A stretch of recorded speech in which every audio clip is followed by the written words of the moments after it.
Hi everyone, welcome back to my channel. I am so sorry I haven't uploaded recently.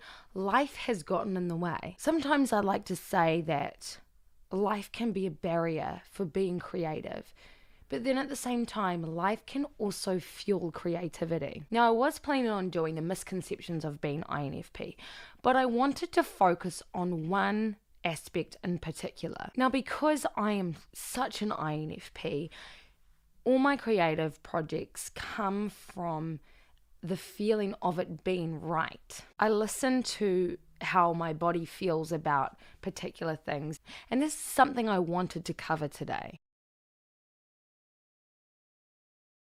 A common misconception of being INFP is that we are perceived as naive, whereas I actually think that how others perceive us as being naive is actually something quite different. I actually think that this naivety is translated from something instinctive and intuitive. It's interesting because this naivety and intuition seem to be complete opposites. But I think with others looking in, they perceive this intuition as being naive. I'll explain what I mean by that in just a moment. Now, if you Google search the characteristics of being INFP, you will probably come across the keywords INFPs wear rose-tinted glasses. This means that we look at life in a really idealistic way. Now, others perceive this stereotype of us wearing rose-tinted glasses as having a weak introverted sensing and weak extroverted thinking. However, I actually believe these rose-tinted glasses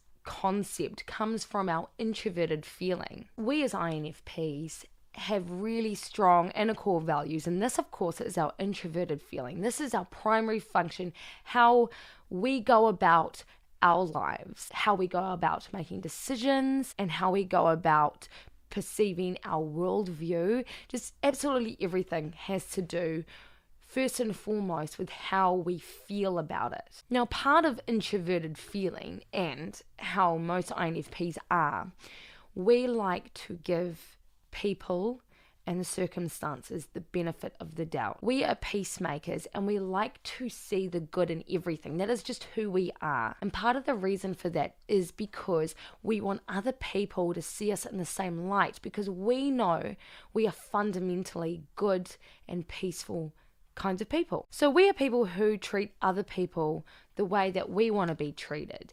And we see people and situations as kind of like an innocent until proven guilty concept. We enjoy being able to see the big picture of situations, circumstances, and people. So if we were to say we would get a new job and we have come across this challenge of clashing personalities between ourselves and our manager. This manager could be a complete dick, but we are going to see the good in the situation by taking away aspects of this person's personality that we could learn from and therefore grow as individuals, which means adding to our life purpose. It's all about the big picture here for an INFP. Unfortunately, this idealism doesn't always work for us, and we can get caught up in sticky situations. And this is, I think, where other people perceive us as being naive. And this can also be a factor around good situations we feel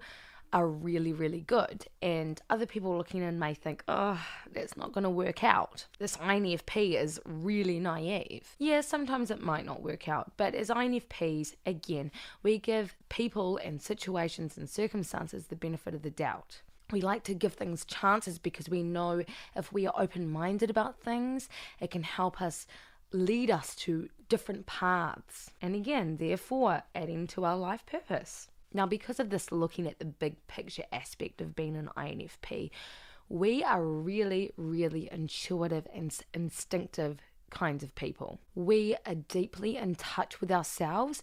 We are in touch with our environment.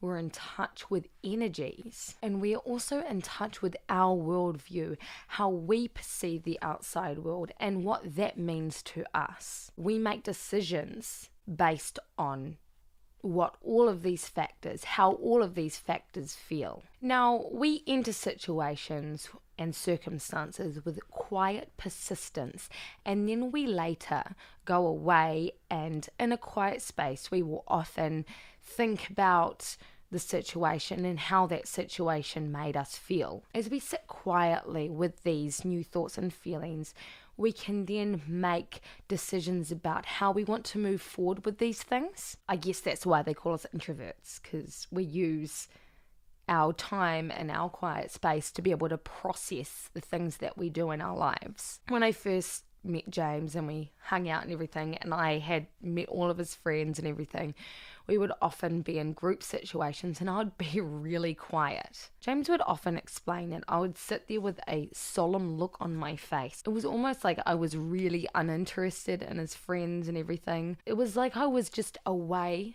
from the group and in my own world. However, what I was doing was I was sitting back and observing everything, observing behaviors, observing interactions, observing people's gestures and their facial expressions, and also picking up on energies. Now, this wasn't intense, like I wasn't really actively thinking about it at the time, but it was stuff that kind of entered my subconscious and then would later come out in my thoughts when I would be in a quiet space, and I would think about the interactions of my day and how I perceived different people in different circumstances, different situations. I am a person who likes to listen, not only on a physical level, but also a mental, emotional, and spiritual level. Now, I know I'm not the only INFP that enters situations like this. I have a few INFP friends who I've talked to about this, and they can completely relate to the way that I personally process things. They were also people who kind of went through their teen years and into their adult life as lone wolves and were pretty selective when it came to who they wanted to hang out with. And that, I believe, is all based on the energy that they pick up from people. As we come to know what these different feelings are, that is when we make the observation that it could either be a good fit for us or it's something that we don't want to know anything about. We do this by listening to our feelings, listening to our hearts, listening to our gut. It's that knowing that something would either be right for us or completely wrong. And it's just this inkling that we know. It's like knowing that your little sister's new boyfriend isn't a good fit for her, and you get that little feeling inside your gut that there's something not quite right about this person. Now, of course, you want to give this person the benefit of the doubt because you are a person who likes to see the good in everybody. And again, I think that is where the whole naive thing is perceived, but yet still something is a little bit off about that person, and that is called intuition or gut feeling, and that is something that INFPs widely experience. I think perhaps maybe it's introverted feeling it and introverted sensing that kind of work together to figure out these kinds of things. Now, I have some of my own experiences of where I felt both off and on about different people and different circumstances. I was flirting with this guy who I instantly had this off feeling about. There was nothing that he did that could have made me feel that way, but there was just something. I lived with him for about 6 months before I really started understanding the type of person that he was. Unfortunately, his cat wasn't spayed and she ended up having kittens, and I decided to take responsibility of these kittens because everyone in the flat just kind of neglected them. One day I went under the house to discover that all of these kittens had been drowned, and this guy who I lived with had owned up to it when I had asked around the flat. After a lot of disgust, I ended up leaving the flat. Now, later on down the track, after not seeing this person for years and years, I had come to learn through mutual friends that he had been sexually assaulting people and was in prison for I don't really know what. But it all came back to the fact that I had this really off feeling about him. Now, of course, these feelings don't always have to be bad.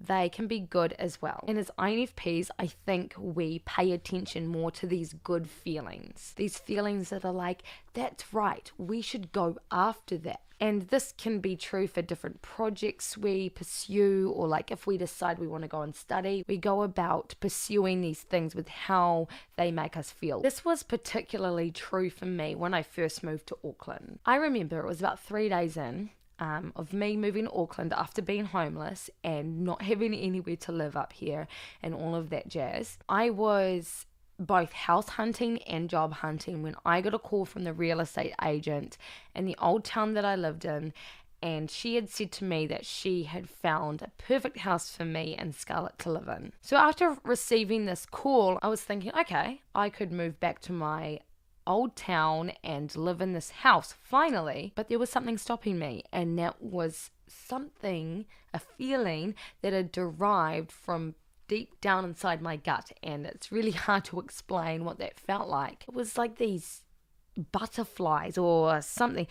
I was experiencing some kind of heaviness when I thought about going back to Tauranga. And my friend at the time had said to me, what would Goku do? Now, if you know me, you know that I base pretty much everything I do in life off what Goku would do. So I thought about it and I thought, okay, Goku would trust his intuition. Goku would have stayed in Auckland. And that is what I did, because I'm a person who trusts in her intuition. Now, because of that, of course, I got a job and I met James. Meeting James, oh my gosh. I was staying at a friend's house, couch surfing, because I was in between houses. Now, of course, James, who wasn't my partner at that particular point, he was my boss's son, and my boss had wanted him to come and pick me up so that we could both work on her property doing renovations. So he had come to pick me up from my friend's house, and as soon as he opened the door, I just knew there was something. I had lifted off the ground and I was floating, and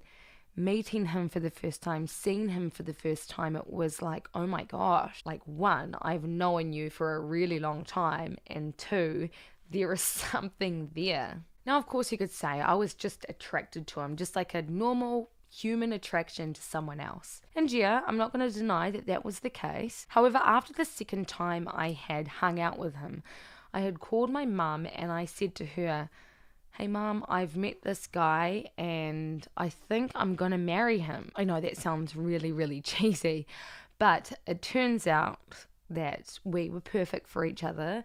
We wanted a family and we are actually planning a wedding. And it was that gut feeling about him. I just knew there was something more to this guy than met the eye. If you have an apple in one hand and an orange in the other, as INFPs, you look at both fruits and think, what one feels right to go with? It's like thinking, would you rather have the option of traveling and meeting people or staying home to study and get a job? As INFPs, you will weigh up what one feels right. You will weigh up what one can better add to your life purpose. And if you get that feeling like, yes, that is right, then you need to trust it. You need to trust that when you meet someone new or when you can go into a particular situation, you need to trust whether you feel good or you feel bad about it. Say if you had a partner and they were friends with a particular person who you got a bad feeling about, trust it. Trust that studying anthropology will do you the world of good. Trust that it would lead you to doing field work in the Amazon. Our subconscious holds all the data that we need to be able to make decisions that will appropriately benefit us. Now, I would really love to know what situations you've been in where you've felt either on or off about. But for now, I hope you have a really good day, night, evening, morning, wherever you are in the world. And I'll see you all again next time. Bye.